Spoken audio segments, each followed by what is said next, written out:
సచిదానంద సద్గురు సాయినాథ్ మహారాజ్ की జై. స్వామివారు తమ గురువు గారి గురించి చెప్పినమాట. సర్వవేద శాస్త్ర ప్రావీణ్యులు, సనాతన బ్రాహ్మణులు, కోమల స్వరూపులైన స్వామివారు శ్రీ రాకాడి బాబా వారిని గురువుగా స్వీకరించిన విషయం గురించి ఒక శిష్యుడైన ప్రశ్నకు, బురదల కఠిన మనస్కుల్లా మీ దృష్టికి గోచరిస్తున్న శ్రీ బాబా వారు అసలు నవనీత హృదయులు. ఆ బురద నుండే ఈ కమలం ఉద్భవించింది అని తమను చూపించుకుంటూ గంభీరంగా అన్నారు. చూడండి, ఆయన స్వామివారు ఎట్లా ఉంటారు, వీళ్ళకి చాలామందికి మన స్వామీజీ దగ్గర బాగా ఉన్న, చాలా దగ్గరగా ఉన్న భక్తులకు కూడా రాకాడి బాబా వారి దగ్గరికి వెళ్ళినప్పుడు, ఇదేంటి ఇక్కడికి స్వామీజీ ఇక్కడికి వచ్చి కలుసుకోమన్నారు, ఇదేదో ఊరి బయట, ఇదేదో తక్కువ ప్రదేశంలో ఉంది, ఇక్కడ అందరూ వాళ్ళు ఉంటారు, ఈ వెళ్ళేదారిలో అంతా ఈ కుడిపోయిన శరీరాలు, ఎముకలు వాసన వస్తున్నాయి, స్వామివారి ఇక్కడ రమ్మన్నారు ఏంటి అనుకున్నారట. అంటే మన ఉద్దేశం ఏంటి, మనమంతా హై లెవెల్లో ఉంటామని ఉద్దేశం అనమాట. కానీ స్వామివారు మాత్రం అట్లానే వెళ్ళారు.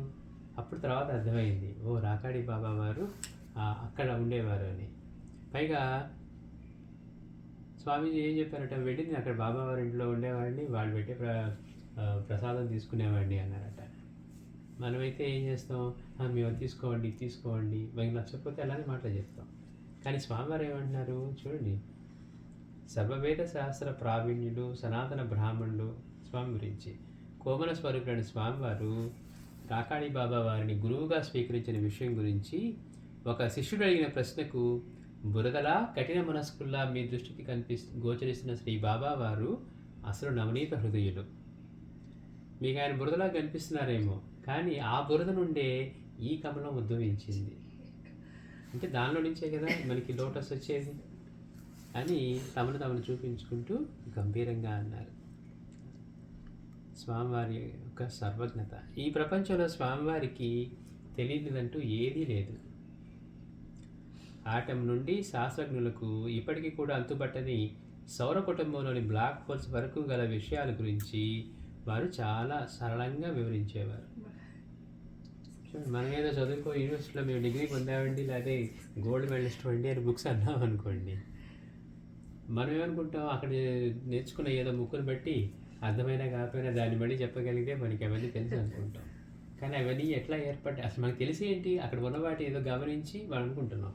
కానీ అవన్నీ ఎట్లా ఏర్పడటానికి కారణమైన చైతన్యమే వారై ఉన్నప్పుడు మన ఆలోచనలేమో మనం చదువుకునేవి గుర్తుపెట్టుకునేయే అనుకుంటున్నాం. ఇక్కడ స్వామివారికి ఆటంలో నుంచి బ్లాక్ హోల్ వరకు, లేకపోతే ఈ సృష్టిలో ఉన్న అనంతమైన వాడన్నిటి గురించి స్పష్టంగా తెలుసు. వారి ఈ సర్వజ్ఞతకు అందరూ ఆశ్చర్యపోయేవారు. స్వామివారు మాట్లాడేవాడు జరిగితే ఎప్పుడన్నా కనుక ఈ వివరంగా చెప్తే మనకేమర్థమవుతాయి, కానీ ఆశ్చర్యపోవటమే. ఒకసారి ఒక భక్తుడు, స్వామీజీ మీరు ప్రత్యేకంగా గ్రంథాలు చదవటం భక్తులు ఎవరు ఎరుగరు, అంటే ఏంటి, మీకు ఇంత నాలెడ్జ్ ఎక్కడి నుంచి వచ్చింది? మన ఉద్దేశం ఏంటంటే 2 పుస్తకాలు చదివి గుర్తుపెట్టుకుంటే నాలెడ్జ్ అని. మీరు గ్రంథాలు చదివినట్టుగా ఏ భక్తులు చూడలేదు. మీరు ప్రత్యేకంగా గ్రంథాలు చదవటం భక్తులు ఎవరు ఎరుగరు. కానీ అత్యంత నిగూఢమైన ఆధ్యాత్మిక విషయాలే కాక ప్రపంచంలోని జటిలమైన, అంటే బాగా కష్టమైన, అత్యాధునికమైన భౌతిక విషయాల గురించి కూడా మీరు ఇంత విశదంగా సరళంగా ఎలా చెప్పగలుగుతున్నారు? మీరు పుస్తకాలు ప్రత్యేకంగా చదివినట్టు కానీ, కొత్త టెక్నాలజీలు కానీ మీరు ఏమి చదవటం మేము చూడలేదు. కానీ మీరు ఆధ్యాత్మిక విషయాలే కాకుండా భౌతికంగా, ఇటు ఫిజికల్గా కానీ, ఫిజిక్స్ కానివ్వండి, ఏవైనా ఇవన్నీ మీరు ఇంత గొప్పగా ఎలా చెప్పగలుగుతున్నారు అని అడిగారట. మీరు ఇవన్నీ ఎప్పుడు తెలుసుకున్నారు, ఎలా తెలుసుకున్నారు అని జిజ్ఞాసులు అడగ్గా వారు, ఇదేం పెద్ద కష్టం కాదు అన్నారట. ఇదేం పెద్ద కష్టం కాదు, ఈ కాస్మాస్లో సమస్త విషయాలు రికార్డ్ చేయబడి ఉన్నాయి. కావాలంటే ఎవరైనా ఆ జ్ఞానాన్ని పొందవచ్చు. చూడండి, ఆ జ్ఞానాన్ని పొందే ప్రక్రియ కూడా చాలా సరళమైంది అంటున్నారు. ఇప్పుడు ఈ జ్ఞానం అంతా కూడా కాస్మాస్లో రికార్డ్ చేయబడి ఉన్నాయి, ఎవరైనా దాన్ని పొందవచ్చట ఆ జ్ఞానాన్ని. కానీ పైగా అంటున్నారు, ఆ జ్ఞానాన్ని పొందే ప్రక్రియ కూడా, అంటే దాన్ని పొందడానికి ఏర్పరిచిన ప్రక్రియ అది కూడా చాలా సరళమైంది, బాగా తేలికైంది. అంటే తేలిగ్గానే మీరు అవన్నీ తెలుసుకోవచ్చు అని. అది ఎలాగంటే చూడు, మనకిప్పుడు విజయవాడ, హైదరాబాద్, కడప వంటి రేడియో స్టేషన్లు ఉన్నాయి కదా. మనకి ఇష్టమైన స్టేషన్ని మనం రేడియో ట్యూన్ చేసి పెట్టుకోవచ్చు కదా. అలా మన బ్రెయిన్ కాస్త ట్యూన్ చేసి కాస్మోస్ నుండి ఆ సబ్జెక్ట్ని మనం రిసీవ్ చేసుకోవచ్చు అంటున్నారు. అంటే ఇప్పుడు మనం కావాల్సినప్పుడు మనం ఇప్పుడంటే ఛానల్స్ అంటాం, మనకు కావాల్సిన ఛానల్స్ స్వామీజీ అప్పుడు రేడియో కాబట్టి స్వామీజీ చెప్తున్నారు, మనకు కావాల్సిన రేడియో ఛానల్స్ మనం ట్యూన్ చేసి పెట్టుకుంటే మరి అది రిసీవ్ అవుతుంది కదా. అలాగే మనం బ్రెయిన్ కనుక ట్యూన్ చేసుకుంటే ఆ కాస్మాస్ నుంచి మనకు కావాల్సిన వాటి సబ్జెక్ట్ని మనం రిసీవ్ చేసుకోవచ్చు అంటున్నారు. పైగా సరళం అంటున్నారు.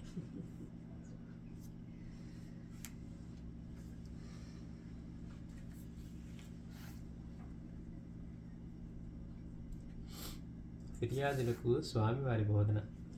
ఒకరోజు సాయంత్రం స్వామివారు కొంతమంది భక్తులతో కలిసి గోశాల వద్ద కూర్చొని ఉండగా ఒక భక్తుడు వచ్చి మరొక భక్తునిపై స్వామివారికి ఫిర్యాదు చేసి వెళ్ళిపోయాడు. సహజమే కదా. మనమంతా కూడా మనకి మనకి ఇష్టం లేకపోవటం, మనకి అన్ని కష్టం కలిగించడం, ఇష్టం కలిగించడం, వాడు మంచోడు వీడి చెడ్డోడు, అంతా మనకి డిస్క్రిమినేషనే చేస్తూ ఉంటాం మనం. సరే, ఒకరోజు స్వామివారు కొంతమంది భక్తులతో కలిసి గోశాల దగ్గర కూర్చొని ఉన్నారట. కూర్చొని ఒక భక్తుడు వచ్చి ఇంకొక భక్తుడి పైన అన్ని ఫిర్యాదులు చేసి వెళ్ళండి, స్వామి వాడట్లా వీడెట్లా వాడు చేశాడు ఇది చేశాడు. అప్పుడు స్వామివారు, చూడు, మనం ఒకరిపై కంప్లైంట్ చేసే ముందు బాగా ఆలోచించాలి. అలా మనతో ఒకరి గురించి ఒకరు కంప్లైంట్ చెప్పి మన మనస్సును పాడు చేసినా అందులో 80% తీసివేయాలి, కేవలం 20% మాత్రమే తీసుకోవాలి. అంటే స్వామివారు అంటున్నారు, చూడు, మనం ఒకరిపై కంప్లైంట్ చేసే ముందు బాగా ఆలోచించాలి. అలా మనతో ఒకరి గురించి ఒకరు కంప్లైంట్ చెప్పి మన మనసు పాడు చేసిన అందులో 80% తీసివేయాలి, కేవలం 20% మాత్రమే తీసుకోవాలి. అలా మనం చూసే కొన్ని విషయాల్లో కూడా, ఎందుకంటే దృష్టి దోషం ఉండడం సహజం.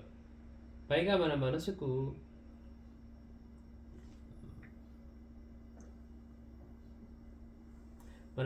పడని ఒకరు చేసే పని, చెప్పే విషయాలు ఎంత మంచివైనా అందులో మనకి తప్పులు కనపడతాయి.